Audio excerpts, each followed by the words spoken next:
Hello everyone, आप सबका स्वागत है द नॉलेज ऑफ स्टॉक इस चैनल पे। आज का जो वीडियो होने वाला है वो 70 पॉइंट क्वांटिटी जो होने वाली है उस पे होने वाला है और उसके बारे में डिस्कस करेंगे कि वो मार्केट में सही हो रहा है या फिर गलत, सही हो रहा है या गलत। क्योंकि क्या हो रहा है पता है क्या, 75 क्वांटिटीज होने से क्या होगा, जो इनिशियल स्टेज पे थोड़ा थोड़ा क्वांटिटी में कैपिटल लेके आते थे, 10-15 हज़ार रुपये जो लेके आते थे वो बाहर होने वाले, 10 हज़ार जो लेके आने वाले, वो 15 हज़ार जो लेके आने वाले वो बाहर होने वाले। अभी एटलीस्ट आपके अकाउंट पे ट्रेड करने के लिए 20 से लेकर 25,000 का कैपिटल होना चाहिए, तभी आप ऑप्शन बाइंग कर सकते। तो अभी इसमें क्या होगा, देखो प्रॉब्लम क्या होगा या फिर पॉजिटिव पॉइंट क्या होगा और नेगेटिव पॉइंट क्या होगा, वो सभी इसमें देखने वाले। तो अभी शुरू करते इस वीडियो का। अभी देखो, पहले देखते इसका पॉजिटिव पॉइंट, जिसकी वजह से सेबी ने इस ये जो चेंजेस किए मार्केट में, ये जो चेंजेस किए जिसकी वजह से उसके पॉजिटिव पॉइंट देखते।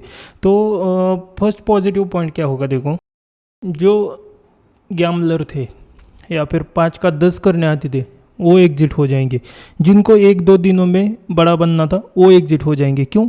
क्योंकि एक्सपायरी जो थी, हर दिन एक्सपायरी, उसको बंद करके सिर्फ 2 एक्सपायरी हो गई। अब तो हर दिन एक्सपायरी ट्रेड करने के लिए कोई नहीं आएगा, बहुत सारे लोग यहाँ पे बंद हो जाएंगे।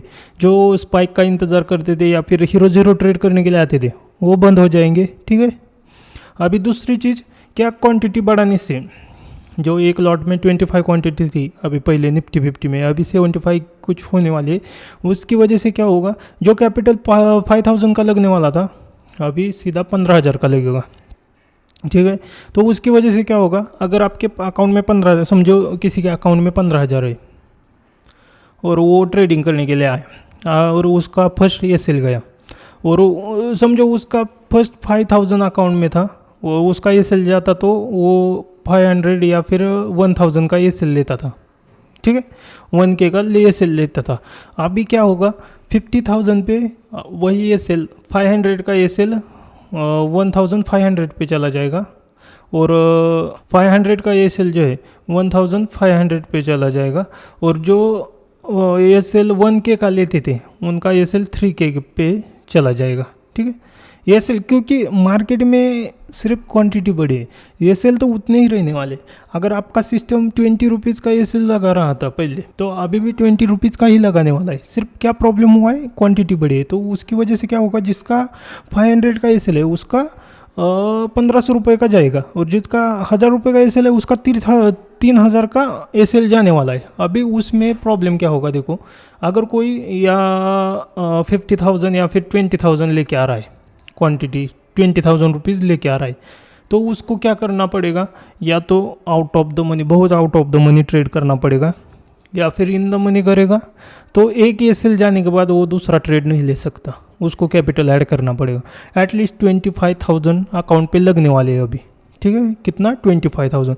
तो ये प्रॉब्लम होने वाला है अभी। और दूसरी बात क्या होगी कि अकाउंट पे 25,000 लगने के कारण जो हर दिन हीरो ज़ीरो करने आते थे वो गायब होंगे, पहले वो चले जाएंगे। और ये हो गए पॉजिटिव पॉइंट। अभी नेगेटिव पॉइंट देखते हैं। 75 क्वांटिटी करने से नेगेटिव पॉइंट क्या हुए, समझो अभी सब तो हीरो ज़ीरो करने नहीं आएंगे होंगे। ठीक है, लेकिन जो 10-15 जो लोग हैं, 100 में से 10 लोग तो ऐसे होंगे जो ट्राई करते होंगे कि रूल फॉलो करके या फिर ये सेल प्रॉपर दे के हम सीखे, उनको अभी पैसे ज़्यादा डालने पड़ेंगे। जिनको पहले 10,000 में सीखने के लिए 10,000 लगते होंगे, उनको अभी 30,000 लगेंगे। ये फ़र्क होगा। तो इससे क्या प्रॉब्लम होगा, जो इनिशियल पे जो 10% होंगे जो सीखने के लिए आते थे उनका खर्चा ज़्यादा होगा, उनको ब्रोकरेज ज़्यादा देना पड़ेगा। अभी ना चाहते हुए भी क्वांटिटी बढ़ा के ट्रेड करना पड़ेगा, एसएल बड़े होंगे उनके, ये सब उनको दिक्कत आने वाली है। हाँ, सेबी ने जो डिसीजन लिया है वो ठीक है, लेकिन जो क्वांटिटी बढ़ाने का डिसीजन है उसमें कुछ ज़्यादा सेंस नहीं लग रहा। अगर उसने एक्सपायरी बंद की है तो वो अच्छी बात है। उसमें क्या होता था, हीरो ज़ीरो हर दिन करने के लिए देखते थे लोग, लेकिन अभी 2 दिन एक्सपायरी होगी, 2 दिन ही एक्सपायरी ट्रेड करेंगे लोग। अभी हर दिन ये नहीं आएगा, स्पाइक नहीं आएगा, लेकिन अभी क्या होगा, जो इनिशियल स्टेज पे अच्छा ट्रेडिंग करते थे या फिर रूल फॉलो करते थे और सीख रहे थे, उनको प्रॉब्लम होने वाली है। उनका साइकोलॉजी इफेक्ट करेगा, उनको क्या क्या प्रॉब्लम होगी ये अभी देखते हैं।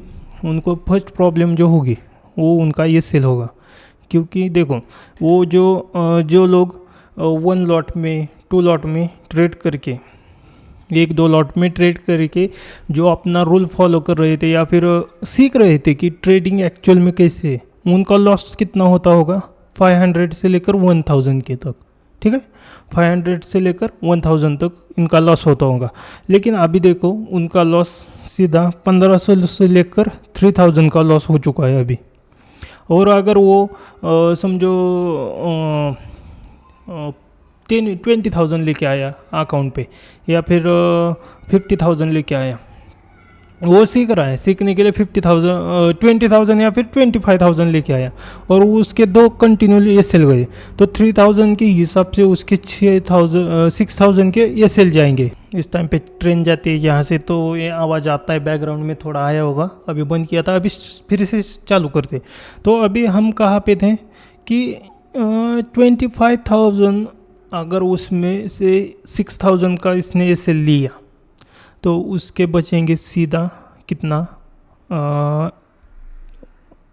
19,000 रुपये, ठीक है।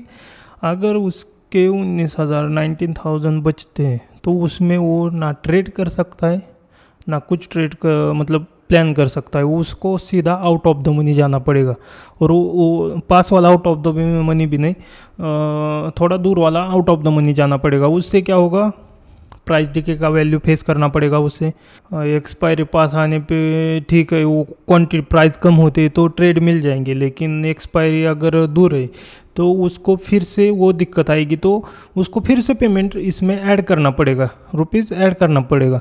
अभी क्या होता था देखो, अगर वो 25,000 लेके आता है, कोई सीखने के लिए 25,000 लेके आता है, और 25,000 स्टार्ट में सीखने के लिए बहुत पैसे, अगर क्वांटिटी अभी की पकड़ो तो आपको सीखने के लिए अभी 10,000 लेके आओगे तो भी इनफ होते थे। लेकिन अभी समझो कोई 25,000 से 30,000 लेके आता है, और अभी के हिसाब से वो 25,000 लेके आया, तो उसका ये सेल ज़्यादा से ज़्यादा कितना जाएगा, 1,000 के। अगर वो कंट्रोल में ट्रेड करेगा 1 के ये सेल, उसका दिन का बहुत ज़्यादा ये सेल बड़ा है, 1 के भी एस एल ज़्यादा है। लेकिन एक लॉट में आप 1 के से 500 से लेकर 1 के एस एल तो रखना चाहिए आपको, तभी आपका स्ट्रैटेजी है वो वर्क करने वाले, या 10 पॉइंट से 20 पॉइंट तक तो एस एल होने वाला है आपका, तो उसके हिसाब से आपका 1 के एस एल दिन का पकड़ो, ठीक है। अगर इसका continue 5 S L 3 S L भी जाता है, इधर 3 पकड़ा था, 2 ही पकड़ा था, उसमें 6,000 गए थे क्वांटिटी बढ़ाने के बाद। लेकिन अभी वैसे 25 ही क्वांटिटी रहते हैं, तो उसका क्या होगा, 3 एस एल जाता है तो 1 के हिसाब से 3 के जाएगा, 3 के बचेगा इसका, यहाँ पे 22,000 बचेगा। और बाद में ट्रेड करने के लिए उसके पास 22,000 होगा, लेकिन वो कितनी क्वांटिटी में, 25 क्वांटिटी में ट्रेड करेगा। और यहाँ पे क्या होता था, 90,000 भी बचता था, 90,000 ही बचता था, और वो 75 क्वांटिटी पे ट्रेड करता था। कितना, 75 क्वांटिटी पे ट्रेड करता था। उससे क्या साइकोलॉजी इफेक्ट होती थी। अभी इसका इफेक्ट साइकोलॉजी पे क्या होता है वो देखेंगे। ये हमने क्या देखा कि उसका लॉस जहाँ पे अभी 3 एस एल होने के बाद 3 के जाने वाला है, वहाँ पे अगर क्वांटिटी बढ़ता है तो 6 के 2 एस एल में ही चला जाएगा। ये हो गया एस एल का। अभी इस एस एल का या फिर स्टॉप लॉस का साइकोलॉजी पे क्या इफेक्ट पड़ेगा वो देखते हैं। देखो पहली बात, वो क्या करना होगा, वो और ट्रेडिंग करना चालू करेगा सीधा। वो क्या करेगा, अगर उसके अकाउंट में पहले 1 के लॉस दिखता था और अभी 3 के लॉस दिख रहा है, तो वो 3 के पहले रिकवर करने के लिए देखेगा। यहाँ पे 1 के दिखने के बाद वो रुक जाता था। वो क्या सोचता था कि ठीक है एएसएल हिट हुआ है, अगले दिन ट्राई करेंगे, तभी ठीक था। लेकिन जब उसके अकाउंट में 3 के लॉस दिखना चालू होगा तो वो क्या करेगा, 3 के रिकवर करने के लिए देखेगा। उसके दिमाग में वही 1K रहेंगे कि मैं 1K लॉस करता था तभी मतलब 1K लॉस करता था, अभी 3K लॉस हुआ है, तो वो 2K रिकवर करने के लिए देखेगा, उसकी चक्कर में और ट्रेड करेगा, और क्या करेगा वो, और ट्रेड करेगा, और ट्रेडिंग करेगा, उसका ब्रोकरेज अलग से जाएगा। ब्रोकरेज जाने के बाद ओवर ट्रेडिंग में उसको प्रॉफिट होता है या लॉस होता है, ज़्यादातर ओवर ट्रेडिंग में लॉस ही होता है, वो कभी प्रॉफिट रिकवर नहीं होता। तो ये 3K की जगह 4K 5K में क्लोज करेगा अकाउंट, ठीक है। ये प्रॉब्लम होने वाली है, अभी साइकोलॉजी में ये इफेक्ट होने वाला है कि वो रिकवर करने के लिए सबसे बड़ा इफेक्ट क्या होगा, 3K एक ही ट्रेड में अगर उसका 3K लॉस हो रहा है तो वो 3K दूसरे ट्रेड में रिकवर करने के लिए देखेगा, और रिकवर करने की वजह से उसका प्रॉब्लम क्या होगा कि वो और ज़्यादा SL बढ़ा रखेगा, या फिर SL बढ़ाते जाएगा, यहाँ जहाँ पे 3K लॉस दिख रहा था वो वहीं पे उसका लॉस 5000 6000 4000 इतना बड़ा दिखना चालू होगा, और क्वांटिटी भी उतनी बड़ी होगी। दूसरा ट्रेड लेते वक्त भी उसे 75 क्वांटिटी से ही ट्रेड करना पड़ेगा। ये सब प्रॉब्लम आने वाले टाइम में। तो जो इनिशियल स्टेज पे जो ट्रेडर है, जो ट्रेडिंग चालू कर रहे हैं या फिर जो ट्रेडिंग चालू करना चाह रहे हैं, उनको ये सब बातें देखनी पड़ेगी। उनको कैपिटल एटलीस्ट 50,000 का लेके आना पड़ेगा अभी ट्रेडिंग के लिए, तभी कोई कुछ हो सकता है, तभी कोई ट्रेडर सीख सकता है। पहले क्या होता था, 10,000 लेके आया या फिर 20,000 लेके आया, उसमें से 200 250 300 रुपये गए तो कोई नहीं, कुछ दिक्कत नहीं आती थी, या फिर 500 भी गए तो कोई दिक्कत नहीं आती थी, 500 रुपये कुछ बड़ा लॉस नहीं होता था। लेकिन उसी जगह 500 की जगह 1500 रुपये लॉस दिखना चालू हो जाएगा तो बड़ी दिक्कत आएगी, लॉस बड़ा दिखेगा, वो रिकवर करने के लिए जाएंगे और बड़ा लॉस लेके लॉस खाएंगे, ये सब दिक्कत आने वाले। तो ये हमारा डिस्कशन हुआ क्वांटिटी बढ़ाने के बाद क्या क्या प्रॉब्लम आ सकता है। एक्सपायरी पे जो एक्सपायरी बंद की है वो सही बात है, एक्सपायरी बंद ही करनी चाहिए थी। एक्सपायरी ज़्यादा होने के कारण क्या हो रहा था, हर दिन नया ट्रेडर आ रहा था, हीरो ट्रेड कर रहा था, हुआ तो 1 रुपये का 10 रुपये करने को देख रहा था। तो इसकी वजह से ये ट्रेडिंग बंद हुई, एक्सपायरी बंद हुई, ये अच्छी बात है। लेकिन जो क्वांटिटी बढ़ने के कारण जो एक्चुअल 10% जो ट्रेडर थे जो सीख रहे थे, जिनको सीखना था ट्रेडिंग, उनको थोड़ी मुश्किल बनने वाली है। ये वीडियो यहीं पे क्लोज करते हैं। इस वीडियो में हमने क्या क्या देखा, 75 क्वांटिटी से करने से हमें पॉजिटिव क्या पॉइंट मिले और नेगेटिव क्या पॉइंट मिले, ये सब ध्यान रखकर आप ट्रेडिंग में चालू करें। अभी ट्रेडिंग में अभी इतने आसान ट्रेडिंग नहीं रही अभी जितने आप सोच रहे थे। एक्सपायरी बंद होने के कारण और आसान हो चुके हैं, लेकिन क्वांटिटी बढ़ने के कारण थोड़ी मुश्किल भी हो चुके हैं। ये सब पॉइंट इस वीडियो में कवर किए हमने। धन्यवाद दोस्तों ये वीडियो देखने के लिए। आपको वीडियो अच्छा लगे तो इस चैनल को सब्सक्राइब करें और अपने दोस्तों को भी शेयर करें।